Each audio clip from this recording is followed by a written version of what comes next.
సాహితీ ప్రియులందరికీ స్వధర్మ వేదికకు శుభ స్వాగతం. అబ్బబ్బబ్బబ్బబ్బబ్బా, ఈ రోజు మీ ముందుకు ఒక వింత ఆశీర్వాద పద్యం తీసుకొచ్చానండి. భలే గమ్మత్తుగా ఉంటుంది. ఇలాంటి పద్యం మీరు అసలు వినుండరు. ఎందుకంత చెప్తున్నానంటే ఇది వింటే ఇలాంటి పద్యాలు కూడా ఉంటాయా అని అనుకుంటారు మీరు. ఇక విషయంలోకి వెళ్లే ముందు దయచేసి స్వధర్మాన్ని సబ్స్క్రైబ్ చేసుకోండి. ముఖ్యంగా ఈ వీడియో కనుక మీకు నచ్చినట్లయితే లైక్ చేయండి. మీ అమూల్యమైన అభిప్రాయాలు కామెంట్ రూపంలో తెలియచేయండి. ఇక విషయంలోకి వెళ్తే ముందుగా ఆ పద్యం వినండి. 10 పదునైదు 25 ఎలిమి 300 లిన్నూరు 300 తలలవాడు మిమ్ము ధన్యుజేయు. ఏమైనా అర్థమవుతుందా? ఏంటండి అర్థమయ్యేది?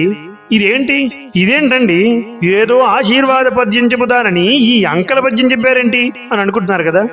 ఇది అక్షరాల ఆశీర్వాద పద్యమేనండి. ఏంటోనండి ఈ వింత ఆశీర్వాదాలు. ముందుగా దీని అర్థం వినండి, అప్పుడు మీరే అంటారు అవునండోయ్ అని.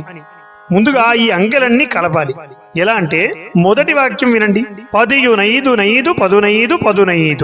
వీటన్నింటినీ కూడించాలి. 10 5 5 15 ఎంత అవుతుంది? 50 అవుతుంది కదా. సరే, రెండో పాదంలో 25 125 25 ప్లస్ 125 మొత్తం ఎంత? 150 కదా. మూడవ పాదంలో ఎలిమి 300 లిన్నూరు అంటే 200 300 అంటే మరలా 300. ఇప్పుడు ఎంత? 300 200 300 మొత్తం ఎంత? 800. ఇప్పుడు మూడు పాదాల్లోని మొత్తం సంఖ్య ఎంత అనేది పరిశీలిస్తే 50 150 800 మొత్తం 1000 కదా. 1000 తరలవాడు మిమ్ములను ధన్యులను చేస్తాడు అని అంటున్నాడు. 1000 తరలవాడెవరు? ఆదిశేషుడు.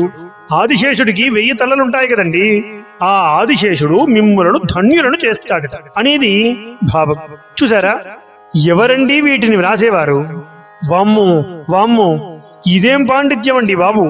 ఇలాంటి అద్భుతమైన ఆవిష్కరణల కోసం స్వధర్మాన్ని దయచేసి సబ్స్క్రైబ్ చేసుకోగలరు, ధర్మాన్ని కాపాడగలరు.